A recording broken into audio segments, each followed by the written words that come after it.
বাংলাদেশের দক্ষিণ পশ্চিমাঞ্চলে ইতিহাস আর স্থাপত্যের এক অনন্য নিদর্শন হয়ে দাঁড়িয়ে আছে ৬০ গম্বুজ মসজিদ।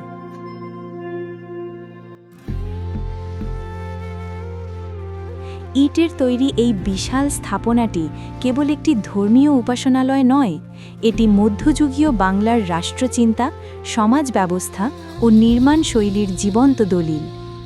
মসজিদটির গায়ে কোনো শিলালিপি নেই, তাই কে নির্মাণ করেছিলেন, ঠিক কোন সালে নির্মিত সে বিষয়ে নিশ্চিত তথ্য পাওয়া যায় না। তবে এর স্থাপত্যশৈলী দেখলে স্পষ্ট ধারণা পাওয়া যায় এটি নির্মিত হয়েছিল খান-ই-জাহানের সময়েই। ইতিহাসবিদদের মতে পঞ্চদশ শতাব্দীতে বহু বছর ধরে এবং বিপুল অর্থ ব্যয়ে এই মসজিদ নির্মাণ করা হয়।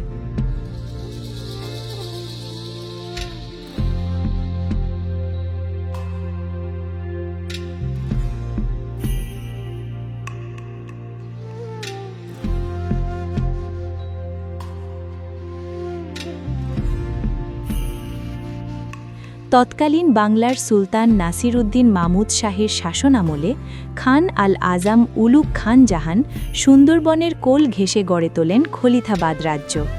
প্রশাসনিক কাজ ও বৈঠকের জন্য নির্মিত একটি দরবার হলই পরবর্তীতে পরিচিত হয় ৬০ গম্বুজ মসজিদ নামে।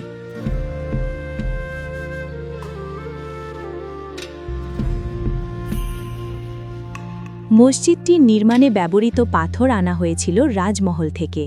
দেয়ালগুলোর পুরুত্ব প্রায় ৮.৫ ফুট। উত্তর দক্ষিণে মসজিদটির বাইরের দৈর্ঘ্য প্রায় ১৬০ ফুট এবং ভেতরের দৈর্ঘ্য প্রায় ১৪৩ ফুট। পূর্ব পশ্চিমে বাইরের প্রস্থ প্রায় ১০৪ ফুট আর ভেতরের প্রস্থ প্রায় ৮৮ ফুট। এই বিশাল আকার তখনকার নির্মাণ দক্ষতার শক্ত প্রমাণ দেয়। বহির্ভাগের দিকে তাকালেই চোখে পড়ে নান্দনিক স্থাপত্য।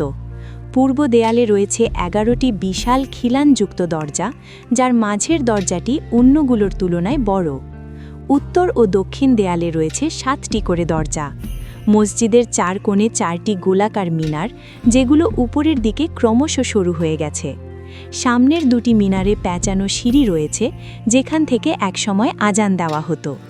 এই দুটি মিনারের নাম রওশন কোঠা ও আন্ধার কোঠা। মসজিদের ভেতরে প্রবেশ করলে দেখা যায় ৬০টি পাথরের স্তম্ভ। এগুলো উত্তর থেকে দক্ষিণে ৬ সারিতে বিন্যস্ত। প্রতিটি সারিতে 10টি করে স্তম্ভ। এই স্তম্ভগুলোর ওপর ভর করেই দাঁড়িয়ে আছে গম্বুজগুলো। নাম ৬০ গম্বুজ মসজিদ হলেও বাস্তবে এখানে গম্বুজের সংখ্যা ৭৭টি। এর মধ্যে মাঝের সারির 7টি গম্বুজ বাংলাদেশের ঐতিহ্যবাহী চৌচালা ঘরের চালের মতো, আর বাকি গম্বুজগুলো অর্ধগোলাকার। অভ্যন্তরভাগে পশ্চিম দেয়ালে রয়েছে মোট 10টি মিহরাব। মাঝের মিহরাবটি আকারে বড় এবং কারুকার্যমণ্ডিত। এর দক্ষিণে রয়েছে 5টি এবং উত্তরে 4টি।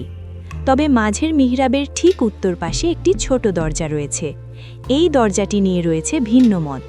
কেউ বলেন এটি ছিল দরবার ঘরের প্রবেশপথ, আবার কেউ মনে করেন মসজিদটি মাদ্রাসা হিসেবেও ব্যবহৃত হতো।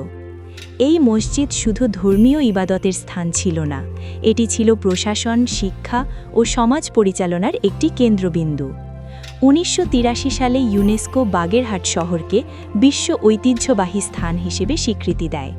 সেই স্বীকৃতির অংশ হিসেবেই আজ ৬০ গম্বুজ মসজিদ আন্তর্জাতিক অঙ্গনে বাংলাদেশের গৌরব। এই ঐতিহাসিক ৬০ গম্বুজ মসজিদে ৬০টি পিলার আছে, ৮১টি গম্বুজ, ২২টি জানালা, 4টি দরজা, 10টা মেহরাব। আনুমানিক ৬০০ বছর আগের মসজিদ। এই মসজিদের প্রতিষ্ঠাতা হযরত খান জাহান রহমাতুল্লাহ আলাইহ চুন সুরকির গাঁথনি, রডবিহীন মসজিদ, পাথরের খাম্বা, এক জামাতে ২০০০-এর অধিক লোক নামাজ পড়তে পারে এবং এই মসজিদ অনেক দর্শনার্থী পরিদর্শন করতে আসে। দেখে সবাই খুশি হয় এবং সাংস্কৃতিক মন্ত্রণালয়ের প্রত্নতত্ত্ব অধিদপ্তরের আওতাধীন এই মসজিদটি এবং আমাদের যে কর্মকর্তা কাস্টোডিয়ান মহোদয় আছেন, এই কর্মচারীদেরকে নিয়ে এই মসজিদটি সুন্দর মতো পরিষ্কার পরিচ্ছন্নতা রাখে এবং সুন্দর মতো পরিপাটি রাখার চেষ্টা করতেছেন। এবং এই মসজিদে অনেক দর্শনার্থী এসে নামাজ কালাম ধর্মীয় কার্যক্রম সুন্দর মতো পালন করতে পারে, কোনো সমস্যা নাই। এবং সমস্ত কিছু ধর্মীয় কার্যক্রম এখানে অনুষ্ঠিত হয়। এই যে মাহে শাবান মাস আসছেন, এই শবে বরাত অনুষ্ঠিত হবে, মাহে রমজানের এখানে তারাবি অনুষ্ঠিত হবে, খতমে তারাবি হবে, অনেক মুসল্লি এখানে নামাজ কালাম আদায় করতে।